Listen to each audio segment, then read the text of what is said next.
to the second interview in our little mini series on prefabrication and industrialization. I'd like to welcome Ron.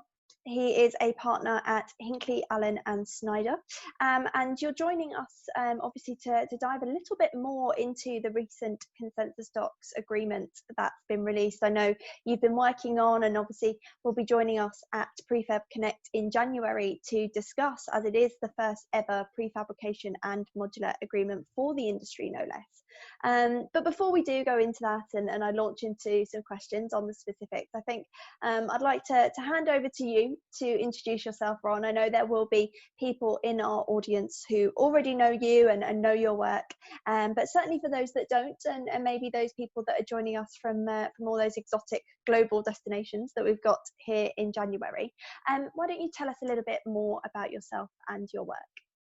Sure. I've been a practicing attorney for about 30 years, but almost all of that time I have been a practicing attorney specific to construction. So a little bit different than what we ordinarily encounter in the legal field, because I've been so focused on just one area. And as a result of that, I have clients that really range from general contractors to subcontractors to those that manufacture in the construction industry, construction components. And I also represent some owners that are institutional owners related to construction.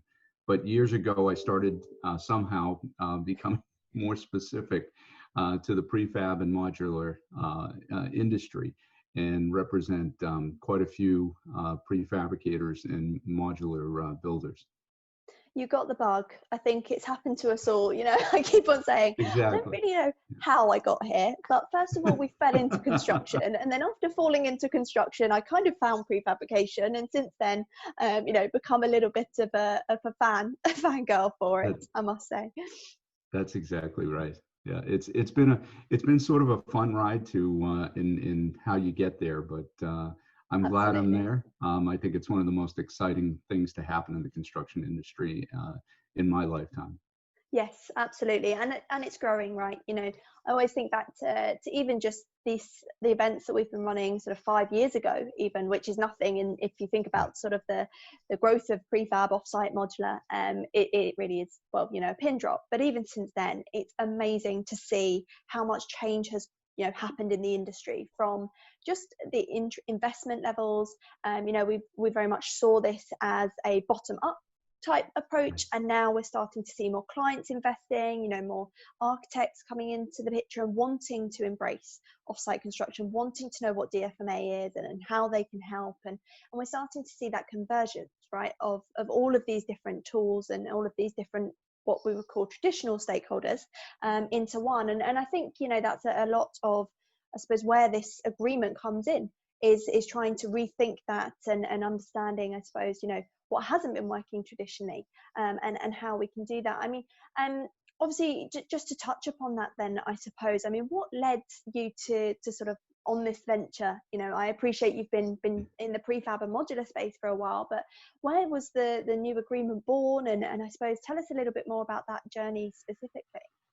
Yes, it's very interesting in how that came about. I guess I should explain that I also, because I'm so focused on construction, I'm very involved in construction organizations throughout the nation, and I am actually on the Board of Governors, the Building Division Leadership Committee for the AGC of America, and I actually chair the AGC of America's Contract Documents Forum, which creates consensus docs. It then actually has to go out to all of its various members, consensus docs, but that's where it starts. Mm-hmm. So basically, I'm in charge of the group that creates consensus docs. So as a result of that, I have been working, as I said, with many prefabricators and modular builders, and they kept coming to me. I do both, because I focus in construction, I do both contract drafting, but I also handle lots and lots, unfortunately, of disputes and litigation. I am also a litigator. And so as a result of that, many of my prefabricators and general contractors were coming to me with problems that had happened on their projects relating to some prefabrication dispute. And as a result of that, I'm looking at the contracts that are being used. And the contracts that are being used are these either purchase orders or a straight subcontract agreement that is common in the construction industry, whether it be AIA, DBIA, consensus docs, CJCDC, whatever. And so I'm looking at these and I'm going, these don't fit what I consider a hybrid process. And the reason why it's a hybrid process is because you mix, for the first time in the construction world, manufacturing with subcontracting, because so many of these now are components that they are being constructed off-site at the what I'll call a fabrication site, and then installed or implemented into the ongoing construction project.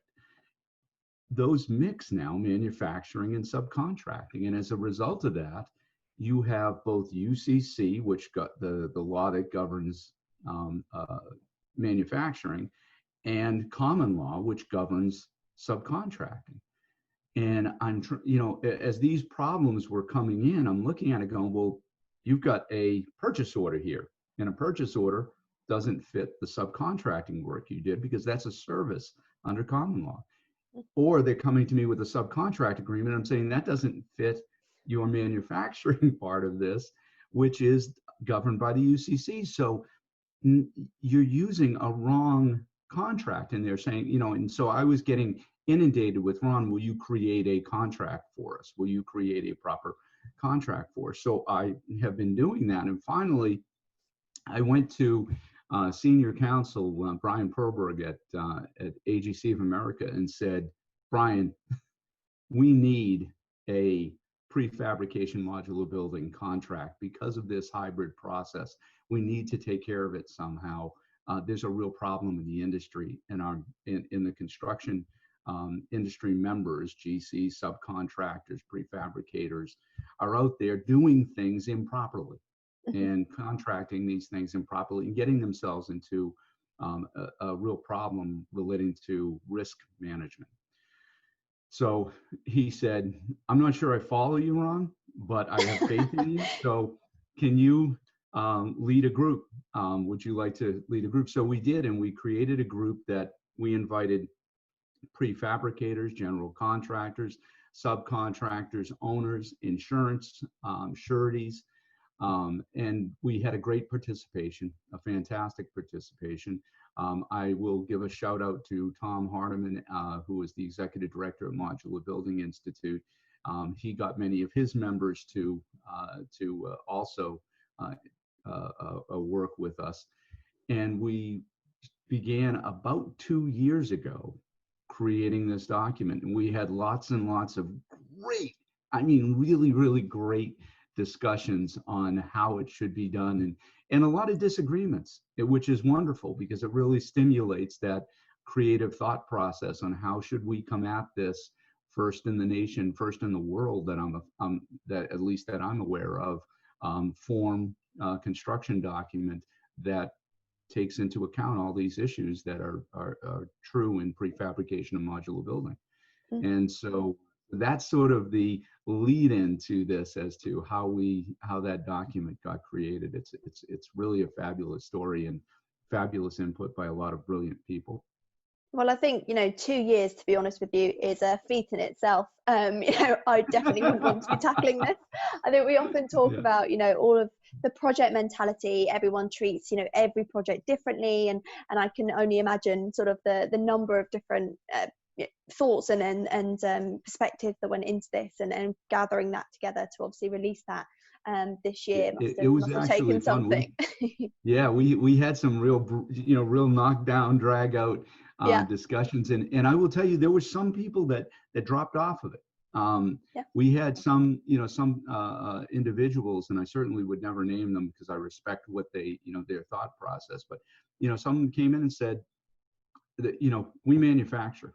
If this isn't going to be a manufacturing document, quote unquote, then we want nothing to do with this. We're a manufacturer. And I said, I understand that. We're trying to take into account the manufacturing, but there's subcontracting components to this that you've got to be aware of, or you expose yourself. You really need to, to be a little bit more open to understanding the types of exposure here because of both the manufacturing and subcontracting, providing a good and providing a service at the same time. Two very different things, and we need to take those into account. So we went through a lot of hashing out, went through a lot of butting heads, and in the end, we came up with a document that I think everybody agrees with. Before we had completed it, we actually sent it out to several respected attorneys across the nation for some international general contractors and some international prefabricators. They all came back and said, this is really good. This is really good. This is something that we can utilize. And so what we're trying to do is make sure that the word gets out on how to use it, that first that it's there, how to use it, and then also understanding that one size doesn't fit all in anything. And so we want people to understand that just because you have a now first in the nation contract document that fits prefabrication, it doesn't mean you can just take it off the shelf and utilize it. It means that you still have to take a look at it, review it, understand it, and fit it to your relationship and fit it to your project, so that it, so in your jurisdiction, so that it also that it actually works for you. And so that's one of the things we have to make sure people understand. We also want them to understand and hope that they see this, that they want more, because that's what is coming. We are intending to, this is the first in a family of prefabrication documents. This is between this what's called Consensus Doc 753, real catchy name there. The 753 is the first in the family, and it's between a general contractor and a prefabricator or modular builder.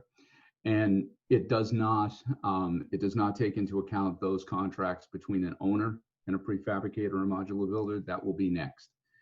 Then we're going to be also adding to the family with prefabricator contract with transport, prefabricator with their vendors. So there's going to be a whole family that that contractors, whether it be general contractors, subcontractors, prefabricators, owners, they can all go to this family of documents when working with prefabrication and modular building and pick which document is appropriate for what they're looking for.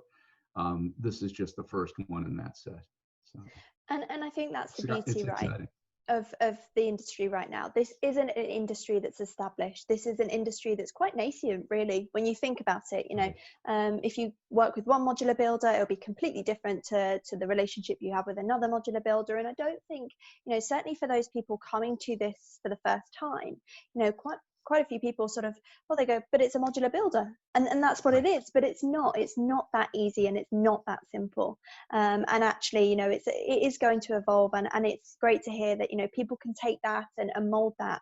I think that was going to be one of my questions. So give us some advice if people are out there in our audience, looking to utilize this document and sort of harness that for their projects going forward. Where do we start?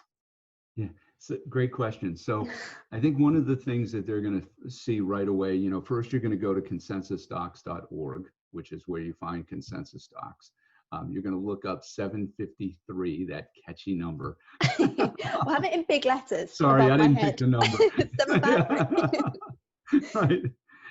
So you go there, pick the 753, but when you start looking at it, you're going to notice right away it's a lot different than other contract documents. It's not a cookie cutter. It is not we took the 750 and just tweaked it a little bit. This is really a rewrite of a document. And really some of the interesting things that we changed in it to make sure that people understand it is a very different document is we created a few new terms. One, we created and defined a term of fabrication site, so that there is now the difference, which is not really found in construction form documents, which is a difference between the work site and the fabrication site. And we didn't use the term offsite because of the fact that sometimes the fabrication site is at the work site. There are those occasions. So we took that into account, and we wanted to define it as the fabrication site, wherever that might be. And in fact, it is inclusive of multiple fabrication sites, since that happens sometimes depending on the project. So it now takes into account that the work may be being done in two different places, or actually multiple different places. It also adds into the term subcontract work, which is defined in almost every construction form contract that includes subcontract work. It defines subcontract work as including a term called components. And what the components are is exactly what we're talking about, the work that is done at the fabrication site. So now the subcontract work includes the work that is completed at the fabrication site, which is a real question, because when you're talking about a manufactured component being installed into an existing building, what is the subcontract work?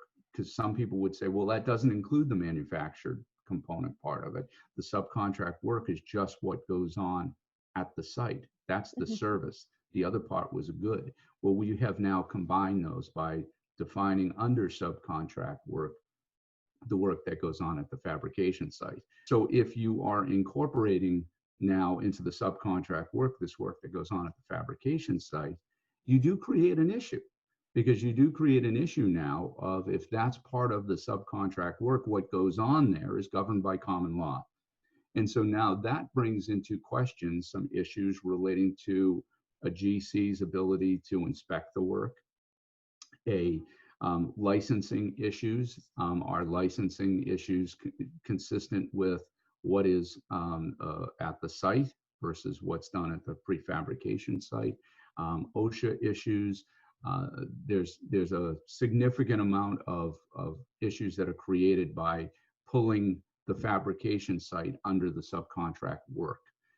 Same thing with sureties and insurance. You now have to insure, and this is one of the things that we touch on in the contract, is we have to ensure that the insurer is licensed in both places. We've actually run into, I specifically have run into, where the licensing, the insurance that was taken out did not cover both places, and those that didn't, the insurer wasn't licensed in the offsite or fabrication site location.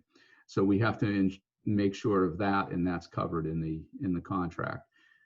The QA/QC gets very interesting. In fact, it was interesting. You know, one of the things we want to bring you back a little story. I've been on the AGC building division for quite a few years now, and I want to say about 8 years ago, we had a meeting in Dallas, and went up and took a look at got an opportunity to take a tour of a prefabrication site up in northern Texas. And when we were there, when we went in, there were whole sections that were curtained off, and because of the obvious confidentiality of some of their processes. And so as a result of that, one of the things that we started thinking about in this is, okay, well, a GC has to inspect, especially if it is part of the subcontract work. They have to inspect the QA/QC of these components as they're being constructed, not just in the end result. But we also understand that the processes that are utilized by these prefabricators, you know, are confidential. And as a result of that, in our agreement, we actually recognize that a confidentiality agreement is required to be reached between the GC and the prefabricator and modular builder. And then the GC is required to give 48 hours notice before they are able to go on site, to allow for that the proprietary processes utilized by that prefabricator to be properly cordoned off, so that they don't see that. And they still have to allow for the inspections, but there has to be that process. There also has to be an agreed upon process for the inspection under this agreement. So there's a lot of different things that the agreement takes into account that aren't found in a regular contract, and I think that are somewhat lost. The other thing I think readers will see right away as they go through this is how we handle transportation issues. And transportation issues are taken into account immediately. How we take into account transfer of risk, because normally if it's just a manufactured component and there's nothing further to it, the transfer of risk takes place normally either when it's put on the transport or when it arrives at the site, depending on how it's agreed to. Here, the prefabricator may still be the one who is integrating it into that existing project. And so you can't have that transfer of risk take place at that point, because if it gets damaged while they're integrating it into the project, well, they're still responsible for it. So there are shifting transfers of risk, and you can agree upon this in the contract. There's a lot of different, this is not a our way or the highway contract. It's a one that what it does is spurs on, and I think that's the sign of a good contract, is it spurs on communications between the two parties, so that there's actually, to utilize a term from law school many moons ago, a meeting of the minds. You know, so many contracts. I'll give you one more backstory. Sorry, I was having dinner with a general contractor, a very large general contractor at one point in time, and he said, "Ron, I have great respect for what you do, and we use you for all your litigation. We never use you for contracts." And I said, "I did notice that, but I never questioned it. You know, it's up to you how you utilize my services." And he said to me, he said, "Well, let me tell you why we don't." He said, "Ron, we don't look at our contracts." He said, "If it only gives me a contract, I sign the bottom. That's what we do." And he said, "We put it in that drawer because we don't intend to have problems. Once in a while we do, we call you, but that's how we handle it." And he said, "We think it works pretty well." And I said, "Pretty well until you have that company ending problem, because you never looked at the contract and you didn't have a meeting of the minds." And the way I put it to most of my clients is this: you're a team. You're a football team. You're going out on that field and you have a game plan. How do you know the game plan if you don't read the playbook? How do you know it? How do you know what is being expected by that owner?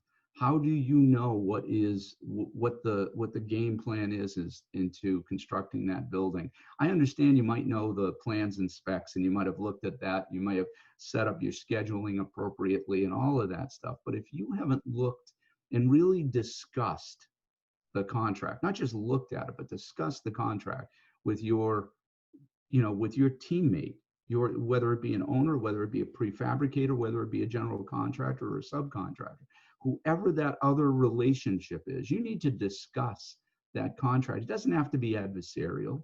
It's a discussion to ensure that everybody is on the same page with all of the various issues that come up. A construction project is a complex project. It's a complex project. And to basically assume that you each understand all of the various risks and issues is a leap of faith that really should not be taken, and not be taken lightly. So what this contract is really, prepared to do is to allow to issue spot all of the various issues for the parties, so that they can have that discussion, take what's in our contract to assist them in understanding that issue, and agree with their contracting party to a manner in which to handle it, so that everybody goes in feeling very comfortable and confident that they've reached an agreement to the various issues that needed to be reached. It sounds like it's a tool almost to secure the trust that you're procuring. We all know we talk about it all the time, we can't go into this type of project without trust. There's an element to which, yes, we can use contracts, we can set things up in such a way, but unless we all genuinely open up our minds, do things differently, trust one another, we're not going to be able to move forward. And it sounds like not only does this contract give the opportunity to open those doors that we need to, and sort of have that open room sort of conversation up front, which so many people don't do until it's too late, but also it's that balance, right, between trust and risk.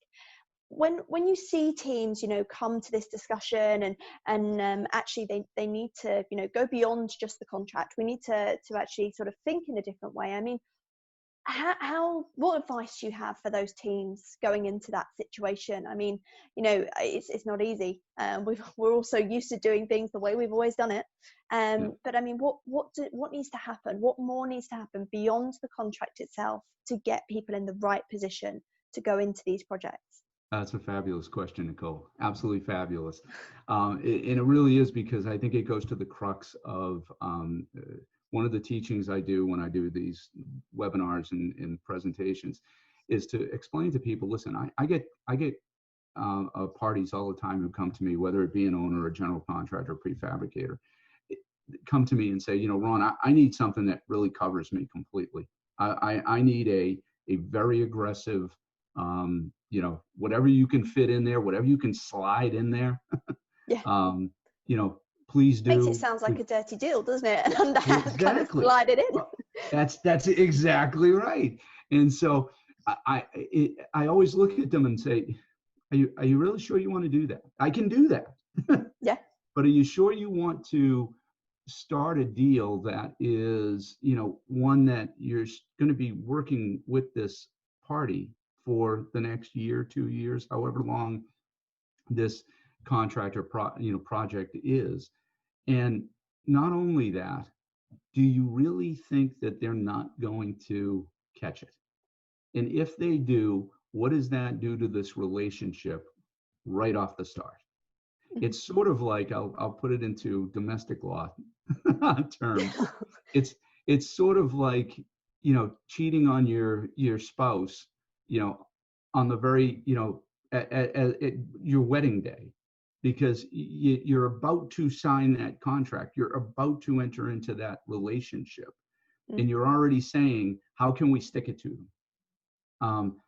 What I would highly recommend is you do this, and this is what consensus docs is all about, and that's why I really love your question, because it leads into it. The whole reason I got involved in consensus docs was not an opportunity, it was not doing my sort of not due diligence, my duties for AGC of America, who I'd been involved with for so long. And by the way, I'm involved. I keep mentioning AGC only because of the fact that yes, of course, consensus docs is related to AGC. I'm a national board member of ABC. I am very involved in Modular Building Institute and just a plethora of other organizations. But with consensus docs, the reason I got involved in consensus docs is we looked at it in a different way. AIA is a advocate's document for architects and design professionals. It is. I'm sorry. Yeah. They can argue against it, and they can. I guess I won't get a Christmas basket from them this year. I never have, so it won't be different. Oh, damn. So but it's it's the same thing. EJCDC are documents. They're an advocate for for the engineering groups. The DBIA is more of a design build, and it has a slant for design build. The fact of the matter is, consensus docs was built for a different purpose. Consensus docs, there used to be, if people remember, that there was an AGC contract document, and an AGC contract document certainly had the slight of it was a general contractor advocate's document. It didn't sell. And so when AGC came up with the idea of consensus docs, and I would love to take credit for that, but I was not there. And what they said was, you know what, we got to stop the advocates documents. We need a document that is project friendly. It's a fair document that is intended to do the best for the project, not for a particular party, for the project, and to allow the parties a fair avenue to contract through to accomplish that end product, which is the project itself, whatever that project may be. And I thought, that's fabulous, finally, because that's what I've been preaching for years, that a one-sided document does not work. It creates adversarial positions, it creates adversarial relationships, it creates one-off relationships, which is what I talk to my clients about also when they come to me and say they want to, as hard as Yeah. I can be, aggressive as I can be. I can do that. It's just not usually leading to a great relationship. If it's with a prefabricator, it's probably the last time you're going to contract with that prefabricator. Or if it's on behalf of that prefabricator with a general contractor, probably the last time you're going to contract with that general contractor. Why do that? We can create, if you go into it with the right mindset, the mindset of trust. I love that word that you said. The mindset of trust, the mindset of, I'm setting up a relationship here. We've already, most likely by the time you get to a contract, we've already worked out the numbers. And so I feel comfortable in the numbers. Now we just need to feel comfortable in the risks and terms of this agreement, other than the terms of numbers. And so if you've already feel comfortable that you've worked out a profitable relationship here in the numbers, then let's find a way to come into it with a, we want to work with you for a long time attitude, even if you know it's a one-off, even if it's you're working directly with an owner who clearly is never going to build another project. This is it. Still, you should be coming in there with the feeling of, I want this to be friendly. I want this owner, even if they're never going to build again, to have somebody come to them and say, who did this for you? And for you to be able, for that person to be able to say, they did, and they were excellent. And I loved working with them, and they were fair, and our contract process was smooth because both of the parties went in with open attitude of, we want to do this fairly and we want to do this right. So we have an agreement that everybody understands the issues. We have full understanding throughout. That's really what you're trying to reach. And that's sort of what you need to come into it with is, if you're simply, and this is another thing that you should be thinking about if you're in this, if you're listening to this right now, don't come into this by taking a contract and sending it to the other side and saying, do you agree to it? Send them your contract and say, when can we sit down and talk about it? Whether it be by a telephone call, I'm not saying that you have to fly across the country to talk with them or fly to another nation to talk to them about it. It doesn't matter whether it's a Zoom meeting or whether it's a telephone call. Talk with them about it. Run through it with them. It shows that you are open to what's in it. You're not trying to hide things. You're not trying to slide things in. And you want to make sure that everybody is comfortable with contract terms. And you can, by the way, you can have your counsel involved. It doesn't always sound like, oh boy, they've got counsel involved, it's adversarial. You can explain to them that they know this a lot better than we do. And they're really good at understanding and explaining it. So we want both sides to understand and explain, and we might be able to hash out the terms right in that initial phone call. And it happens all the time when we follow that and when you have parties that actually agree to that.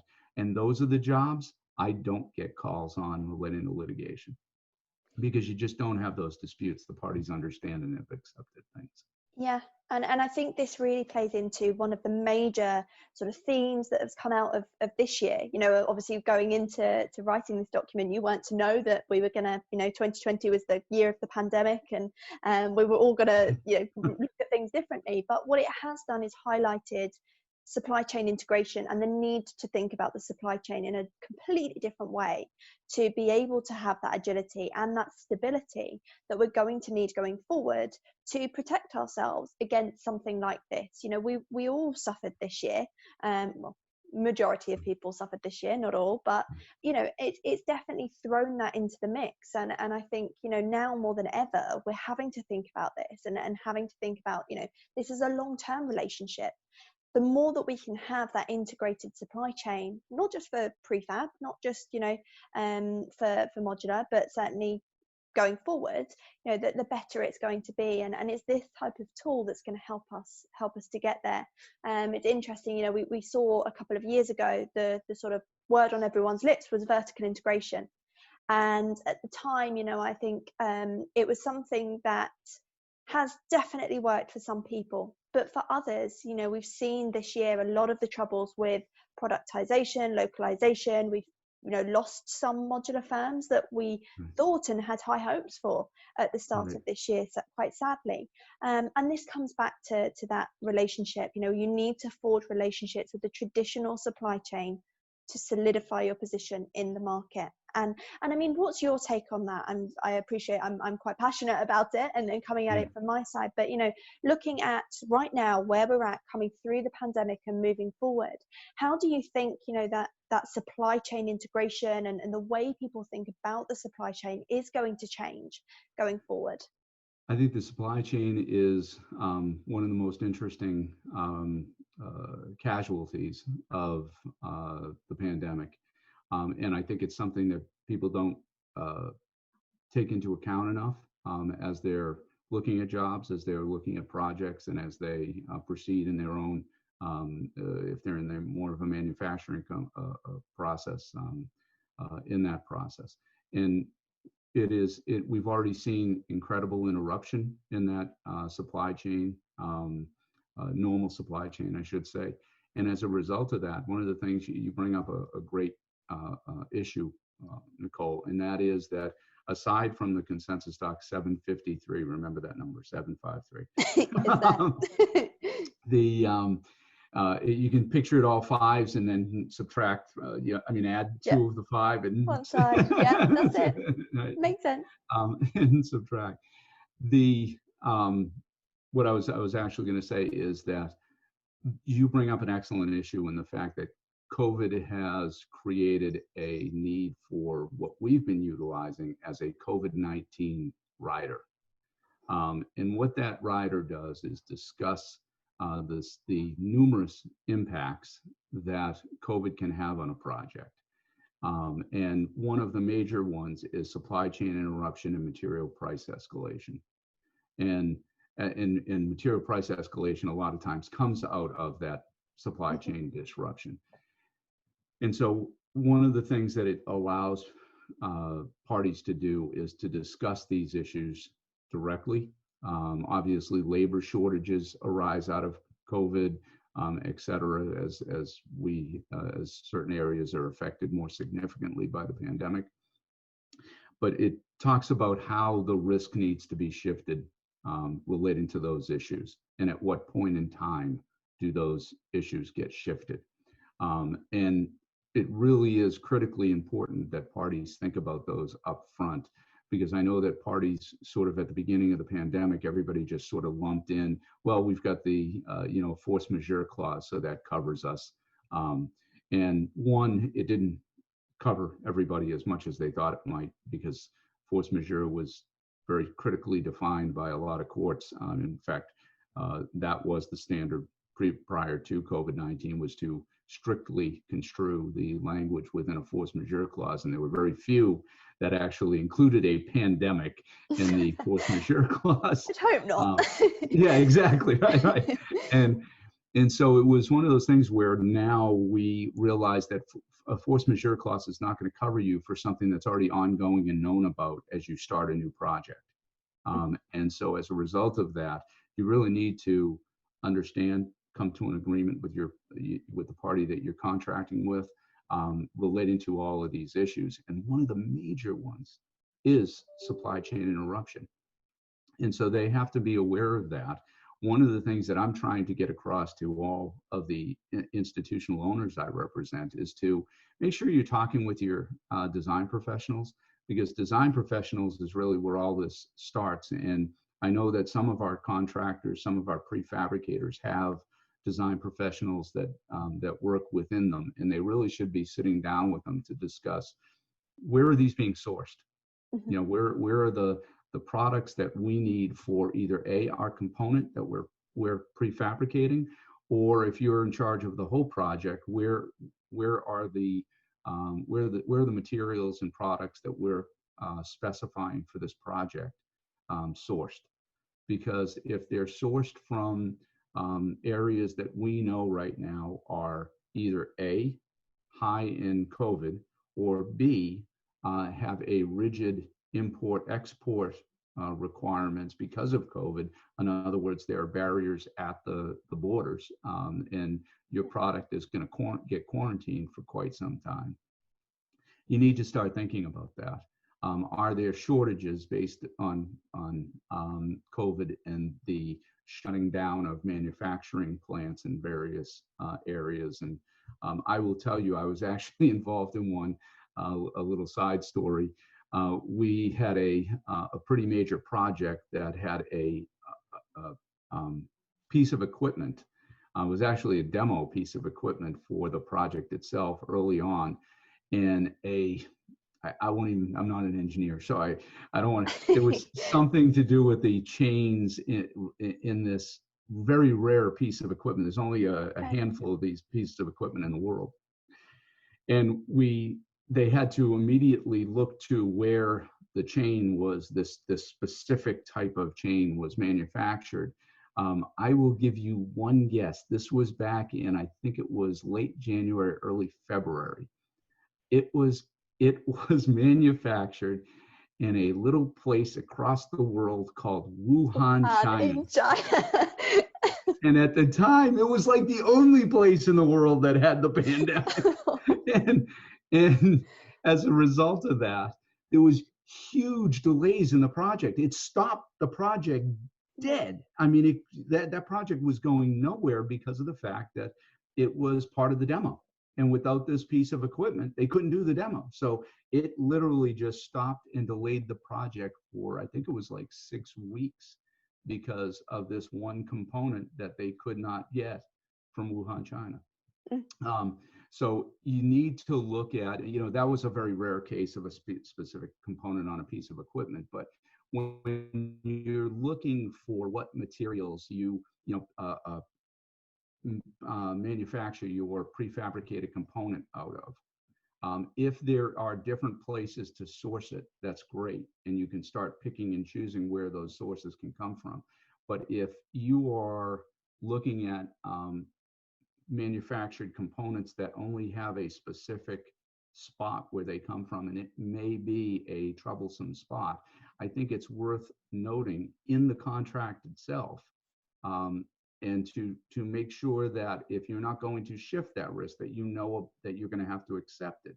But I would obviously try to shift that risk, because that's a risk that an owner takes on when they take on a project. And so that's a risk that needs to be shifted up. So as early as you can detect those types of potential issues, the better. And right now, a tremendous focus should be put on that supply chain and the supply chain potential interruption, as you brought up. It's a great point. But I think, that's one of the things that I'm trying to turn around.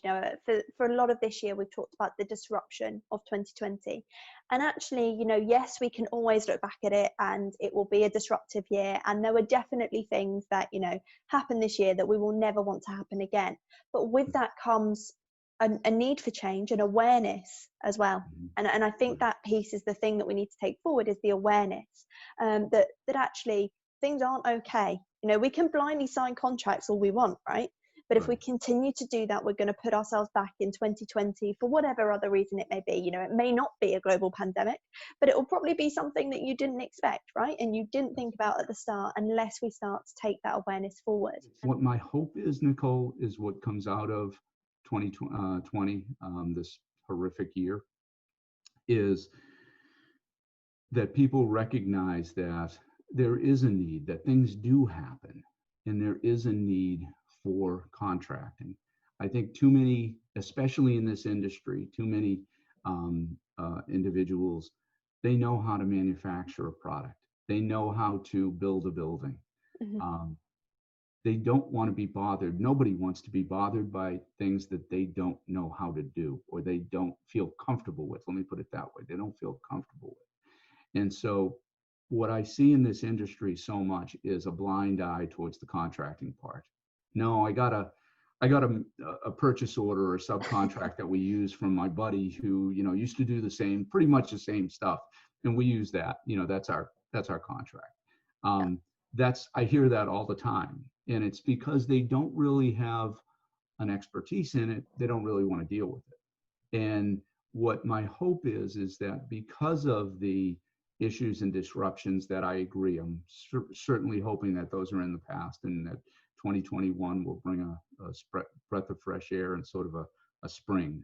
But what I'm hoping that we learn out of it, because with every negative, you hope you learn. I say that to my kids all the time. If you're going to make mistakes, you're going to have problems. Just make sure you learn from them. That's it. That's the only thing we can ask. If you don't learn from them, then we're not here doing the right things. So learn from your mistakes. And here, I think what we can learn from this mistake of a year is that bad things can happen. And that's why contracts are there. And you need to understand, and you need to take your contract serious, and you need to think about not just having a contract, because that is the sort of next step in the that's so basic, isn't it? Just have a contract. Right. The evolution is, okay, yes, I have a contract. Don't know what's in it, could care less what's in it. Got it from a buddy of mine, but we have a contract. Instead of just having a contract, that you have a contract that you have gone over with your contracting party and understand and have talked about things, just those issues that you've brought up today, which are some of them are absolutely brilliant, relating to like a supply chain. How are we going to take care of this? To talk about it if you're contracting directly with the owner, which hopefully is our next form contract in this family. How do we, I see that you want this type of, X, this type of sink in each of these components that we're prefabricating for your building. Well, we noticed that these are manufactured in boom, and they're only sourced at that one place. We have no idea that, hopefully the COVID is over. And so it has nothing to do with COVID. But if something happens in that country, if there's potential political strife, and, we're concerned about that. And this other type of sink is sourced in 3 different places. And we feel much more comfortable about the supply chain. It's,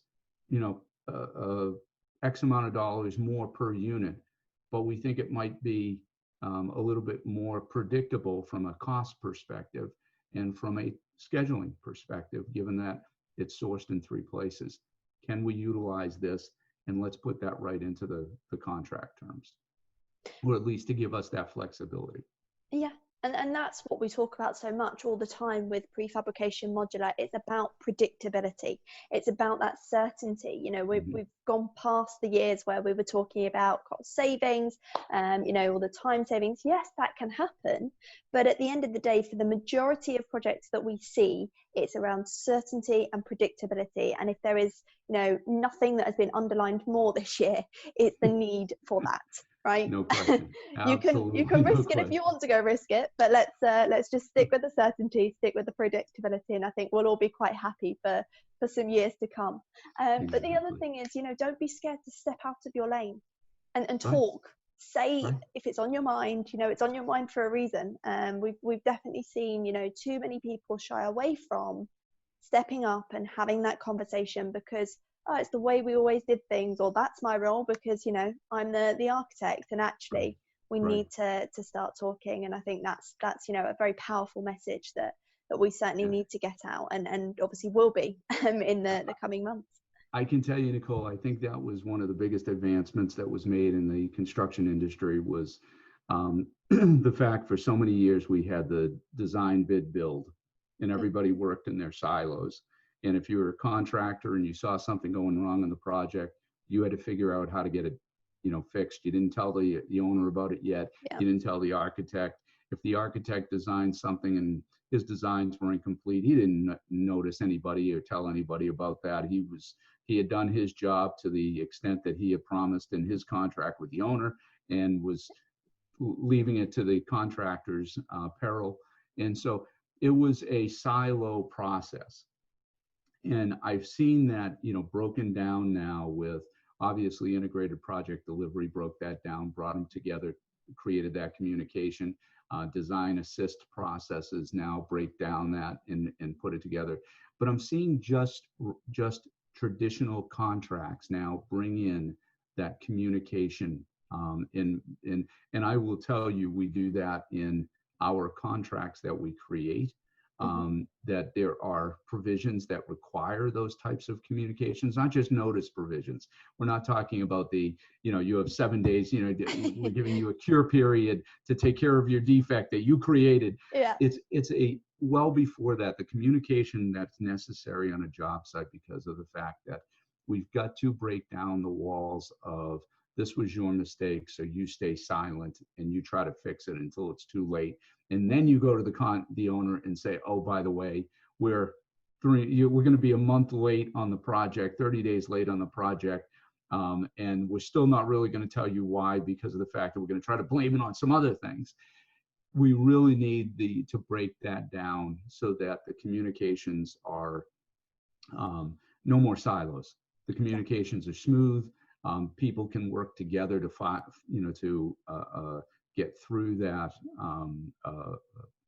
problem, to resolve the problem quickly and efficiently.